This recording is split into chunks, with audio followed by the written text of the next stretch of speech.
Grace means there is nothing we can do to make God love us more.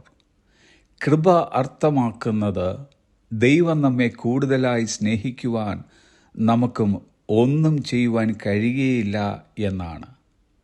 And grace means there is nothing we can do to make God love us less.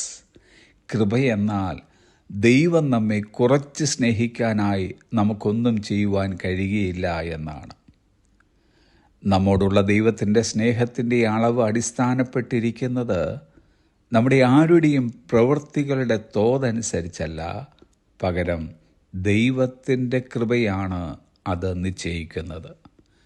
വലിപ്പച്ചെറുപ്പമില്ലാതെ, ദുഷ്ടനെന്നോ നീതിമാനെന്നോ വേർതിരിവില്ലാതെ, ധനവാനെന്നോ ദരിദ്രനോ എന്നുള്ള വിഭാഗീയതയില്ലാതെ, വിശ്വാസിയെന്നോ അവിശ്വാസിയെന്നോ തരംതിരിവില്ലാതെ ദൈവമെല്ലാവരെയും ഒരുപോലെ സ്നേഹിക്കുന്നു. നാം പാപികളായിരിക്കുമ്പോൾ തന്നെ അവിടുന്ന് നമ്മെ സ്നേഹിക്കുകയുണ്ടായി. Rick Warren പറഞ്ഞതത്രേ, നാം ദൈവത്തെ മതിയാകും വിധം സ്നേഹിക്കുന്നില്ല എന്നതല്ല യഥാർത്ഥ പ്രശ്നം. ദൈവം നമ്മെ എത്രമാത്രം സ്നേഹിക്കുന്നു എന്നത് നാം അറിയാത്തതാണ് നമ്മുടെ പ്രശ്നം. ദൈവം നമ്മെ എത്രമാത്രം സ്നേഹിക്കുന്നു എന്നറിഞ്ഞു കഴിഞ്ഞാൽ അത് നമ്മുടെ ജീവിതത്തെ ആകമാനമായി മാറ്റും. God loves us on our good days as much as He loves us on our bad days. നമ്മുടെ മോശം ദിവസങ്ങളിൽ ദൈവം നമ്മെ സ്നേഹിക്കുന്നത് പോലെ അവിടുന്ന് നമ്മുടെ നല്ല ദിവസങ്ങളിലും നമ്മെ സ്നേഹിക്കുന്നു. God loves us when we feel it. God loves us when we don't feel it. Because His love is not based on who we are. It is based on who He is.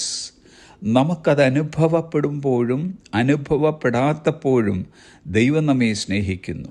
കാരണം അവിടുത്തെ സ്നേഹം നാം ആരാണെന്നതിനെ അടിസ്ഥാനമാക്കിയുള്ളതല്ല, മറിച്ച് അവിടുന്ന് ആരാണെന്നതിനെ അടിസ്ഥാനമാക്കിയുള്ളതാണ്. ദൈവസ്നേഹത്തെ നമുക്ക് നിർത്തിക്കളയുവാൻ കഴിയുകയില്ല. അങ്ങനെ ചെയ്താൽ നാം നിശ്ചയമായും അതിൽ പരാജയപ്പെട്ടിരിക്കും. നമുക്കിന്നിങ്ങനെ പറയുവാൻ കഴിയുമോ? ദൈവം എന്നെ ആഴമായി സ്നേഹിക്കുന്നു. ഭൂമിയിൽ ഒരാളെ മാത്രമേ സ്നേഹിക്കുവാനുള്ളൂ എന്ന നിലയ്ക്ക് അവിടുന്ന് എന്നെ സ്നേഹിക്കുന്നു. ഈ സ്നേഹത്തിൻ്റെ ആഴവും മഹത്വവും ഞാൻ മനസ്സിലാക്കുന്നു.